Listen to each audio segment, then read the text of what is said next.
Bumi adalah rumah kita, tapi coba deh lihat ke atas langit saat malam hari. Bintang-bintang bertebaran di langit. Tampaknya kecil, tapi sebenarnya mereka adalah raksasa yang membara, yang jutaan kali lebih besar daripada bumi. Dan di antara mereka, ada planet-planet yang mungkin menyimpan kehidupan. Dan jauh lebih lagi, ada galaksi-galaksi lain yang jumlahnya tak terhitung. Tapi yang paling menakjubkan dari semua itu adalah semua itu terhubung dengan kita, yaitu kita manusia, makhluk kecil yang hidup di planet biru ini, yaitu bumi. Kita bukan hanya bagian dari bumi. Kita bukan hanya penghuni tata surya, kita adalah bagian dari alam semesta itu sendiri.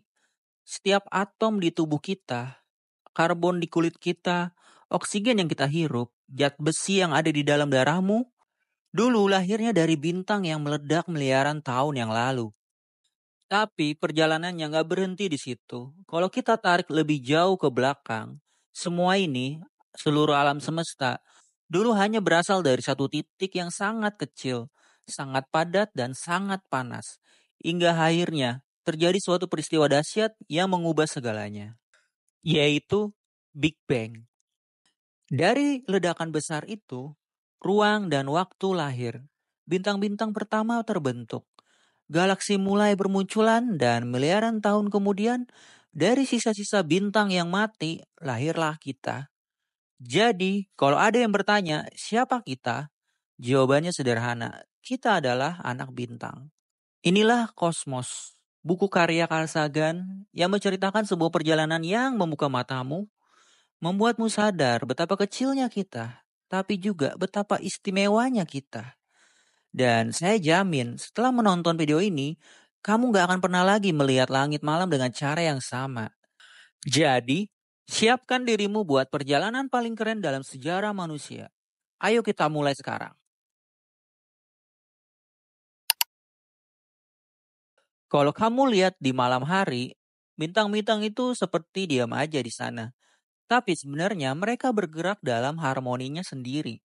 Bayangin aja, alam semesta itu seperti sebuah orkestra raksasa. Bintang, planet, dan galaksi semuanya punya tempatnya masing-masing.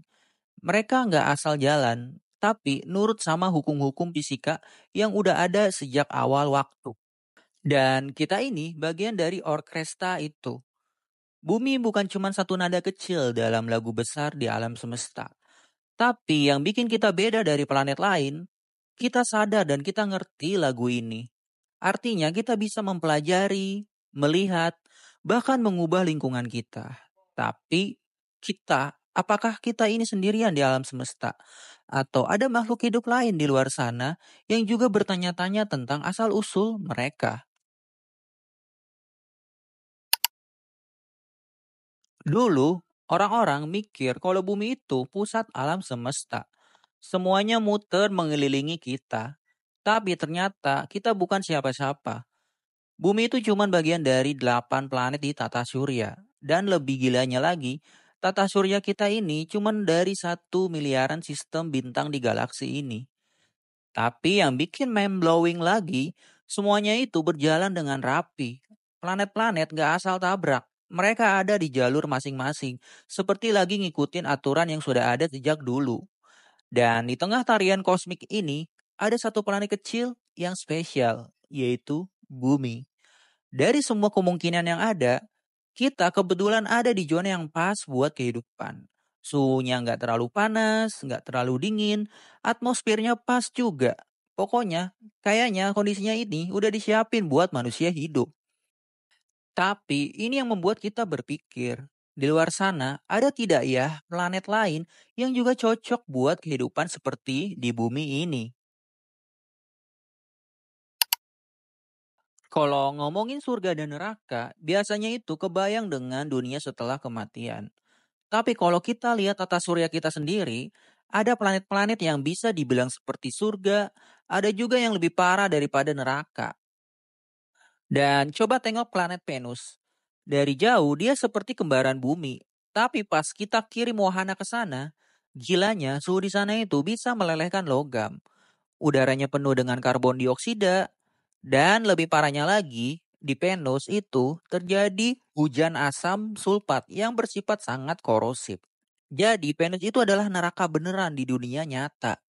Sekarang coba kita tengok planet Mars. Dia dingin, berdebu, sepi, tapi kalau kita gali lebih dalam lagi, ada bukti kalau miliaran tahun yang lalu Mars itu punya lautan. Bisa jadi dulu Mars punya kehidupan seperti di bumi ini. Nah, sekarang di bumi, kita bisa hidup di sini bukan karena kita istimewa. Kita cuman hoki aja atau beruntung aja. Tapi sayangnya, keberuntungan itu bisa hilang kapan saja. Contohnya, Venus mungkin dulu seperti bumi, tapi karena efek rumah kaca yang kelewat batas, bikin dia berubah jadi planet neraka. Sama yang terjadi pada planet Mars. Mungkin dulu dia hijau, tapi sekarang dia kehilangan atmosfer dan berubah menjadi padang yang tandus. Dan sekarang kita harus mikir, bumi bakal tetap jadi surga, atau kita bakal bikin dia jadi neraka berikutnya. Dan coba kita tengok lagi planet Mars, si planet merah ini. Dia itu dingin, kering, dan kelihatannya sepi. Tapi kalau kita lihat lebih dekat lagi, planet Mars ini seperti buku sejarah yang udah lama ditinggalkan. Dia punya sungai kering, ada lembah yang sepertinya ada bekas aliran air. Bahkan ada es di kutubnya. Dulu mungkin Mars itu nggak sekering sekarang. Dan yang bikin penasaran adalah bisa jadi miliaran tahun yang lalu di sana di planet Mars ini ada kehidupan. Dan mungkin saja di masa lalu planet Mars itu punya lautan biru, langitnya cerah, dan siapa tahu ada makhluk kecil yang hidup di sana. Tapi sekarang semuanya tinggal sisa-sisa saja. Planet Mars itu seperti lagu lama yang udah hampir terlupakan. Dan sekarang kita bisa kirim robot, satelit ke planet Mars. Bahkan mungkin nanti manusia buat nyari tahu apakah planet Mars pernah punya kehidupan. Kalau iya, kemana mereka sekarang pergi? Atau pertanyaan yang lebih seremnya adalah, apakah yang terjadi sama planet Mars bisa terjadi juga di bumi? Sejak dulu, manusia itu seorang petualang.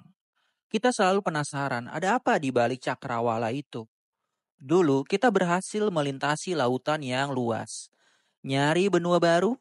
Sekarang kita bakal menjelajahi luar angkasa. Ya, bisa diakui, perjalanan ke angkasa itu nggak gampang. Jarak antara bintang itu jaraknya jauh banget.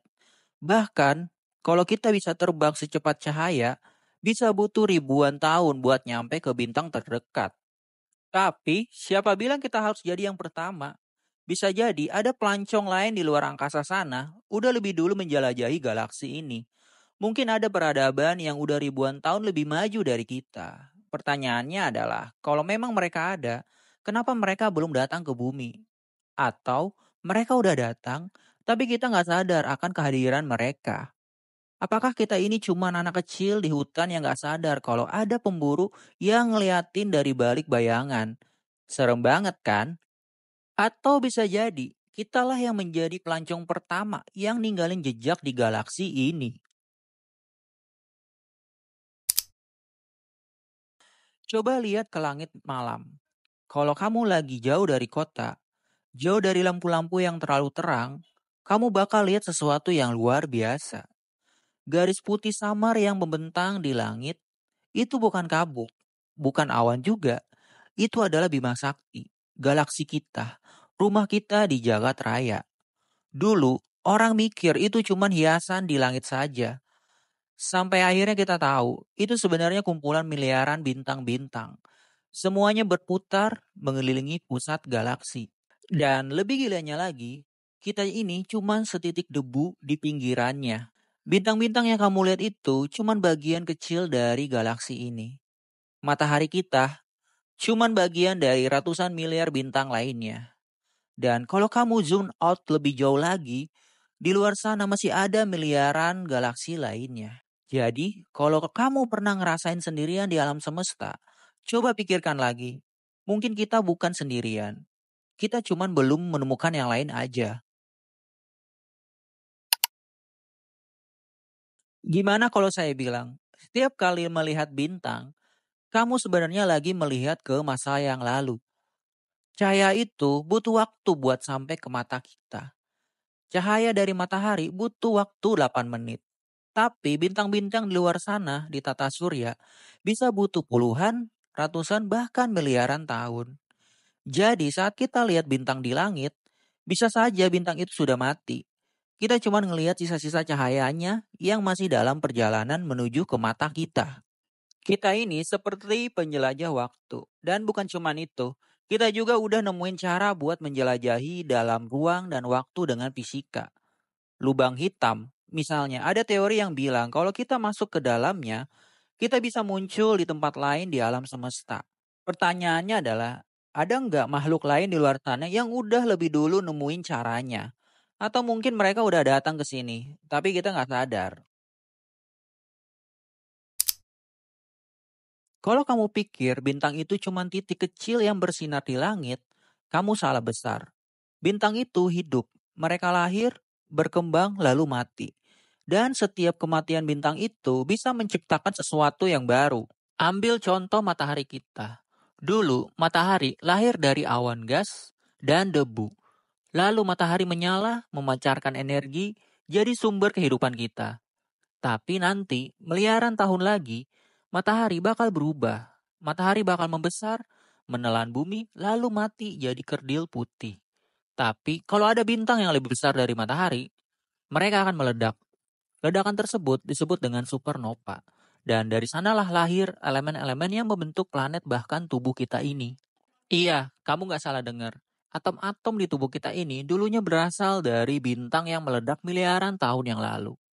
Jadi, secara teknis kita semua adalah debu bintang. Sekarang pertanyaannya adalah, sejauh apa sih kita bisa pergi ke angkasa? Kalau kita pergi keluar dari bumi, keluar dari tata surya, keluar dari galaksi Bima Sakti, di mana batasnya? Tahu nggak, alam semesta ini gede banget. Bahkan dia pernah diam di tempat. Dia terus mengembang. Dan kalau dia mengembang, berarti dulu dia pernah lebih kecil dari itu kan? Sampai akhirnya kita sadar, semua ini berawal dari satu titik kecil yang meledak, yaitu Big Bang. Ledakan itu yang menciptakan ruang, waktu, dan segalanya yang kita kenal. Dari situ, alam semesta terus berkembang, membentuk galaksi, bintang-bintang, dan planet-planet. Sampai akhirnya, ada suatu planet kecil yang cukup beruntung buat melahirkan kehidupan. Tapi pertanyaannya sekarang adalah, kalau alam semesta punya awal, apakah dia punya akhir juga? Akankah dia terus mengembang selamanya atau suatu saat nanti dia bakal runtuh kembali? Atau mungkin ada sesuatu di luar sana yang lebih besar dari alam semesta kita? Apakah ini benar-benar akhir atau masih ada sesuatu yang lebih besar lagi di luar sana? Manusia itu makhluk yang aneh. Kita lahir, tumbuh, dan pada akhirnya akan hilang. Tapi ada satu hal yang bisa bertahan lebih lama daripada kita, yaitu sebuah kenangan. Bukan kenangan personal, tapi juga warisan yang kita tinggalkan, yaitu seni, ilmu pengetahuan, bahkan jejak kaki di bulan. Semua itu adalah cara kita ngelawan kefanaan.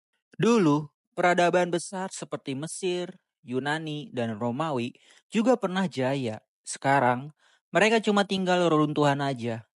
Tapi ide-ide mereka masih hidup hingga sekarang. Dan sekarang pertanyaannya adalah, apakah yang bakal kita tinggalkan? Apakah kita akan dikenang sebagai spesies yang menghancurkan planetnya sendiri? Atau sebagai generasi yang membawa peradaban ke bintang-bintang? Masa depan tergantung dari apa yang kita pilih sekarang. Coba bayangin, kalau ada buku raksasa berisi semua ilmu pengetahuan yang ada di alam semesta, bukan cuma tentang bumi, tapi juga tentang planet-planet lain, peradaban lain, bahkan mungkin makhluk hidup yang belum pernah kita temui. Itulah konsep Encyclopedia Galactica. Gambaran tentang ilmu yang terus berkembang yang mungkin suatu hari nanti bakal jadi jembatan antara kita dan peradaban yang lain. Tapi ada suatu masalah. Kalau kita bisa nggak berhati-hati, kita mungkin nggak sempat nulis halaman kita sendiri. Teknologi ngebantu kita untuk terus maju, tapi bisa menghancurkan kita sendiri.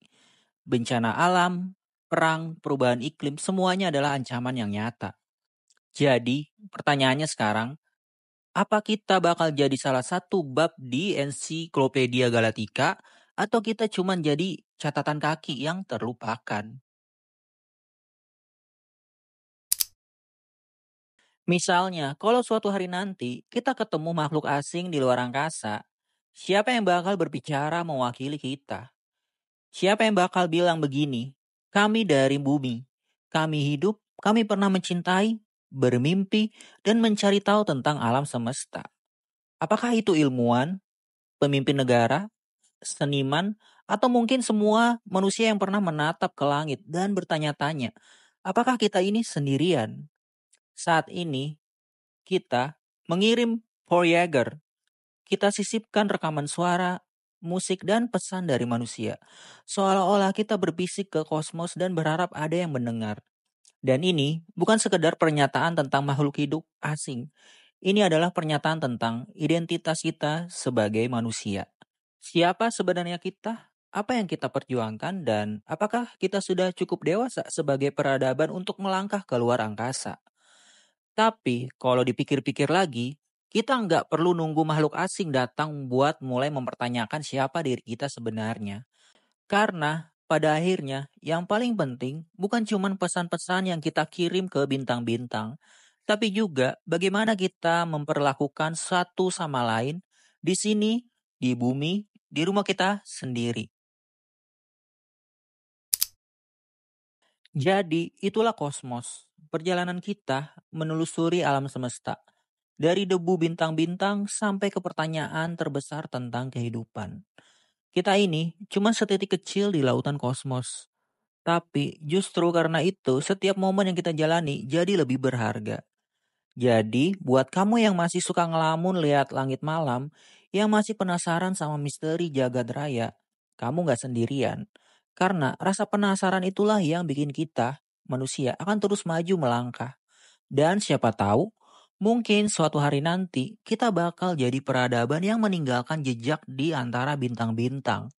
Tapi untuk saat ini, jagalah planet kita tercinta ini, yaitu bumi, dengan baik. Sampai kita menemukan planet yang jauh lebih baik dari bumi.